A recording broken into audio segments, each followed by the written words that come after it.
అబ్బా నీ బాంచండి అయినా కడుపు బాగా నొత్తాంది కొడుక. అమ్మా అమ్మా ఏమైందమ్మా? అయ్యో ఏమైందమ్మా? మీ అమ్మగారికి గర్భసంచిలో గడ్డలైనాయి. ఇప్పటికే చాలా లేట్ అయింది. ఇంకో 2 గంటల లోపు ఆపరేషన్ చేయకపోతే చనిపోతుంది. ఆపరేషన్కి 2 లక్షలు అరేంజ్ చేసుకోండి. 2 లక్షలా? బిడ్డ ఎక్కడికి వెళ్ళి తెస్తావు బిడ్డ? 2 లక్షలు మనది లేమిడి బతుకు. హలో మామయ్య, అమ్మ ఆపరేషన్కి ఒక 2 లక్షలు ఖర్చు అవుతుంది, కొద్దిగా ఇవ్వడు మామయ్య. ఆ ముసల్దానికి 2 లక్షలు పెట్టే కన్నా సప్పుడే కూకున్నది నయం. సత్య జావని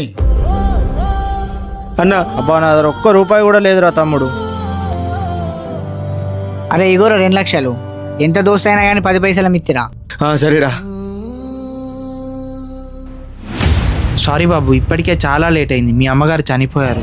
అమ్మా అమ్మ లేవమ్మా, మన అవసరానికి ఎప్పుడు మనకు సాయం చేయడు. ఈ లేమిడి బతుకులు ఇంతే.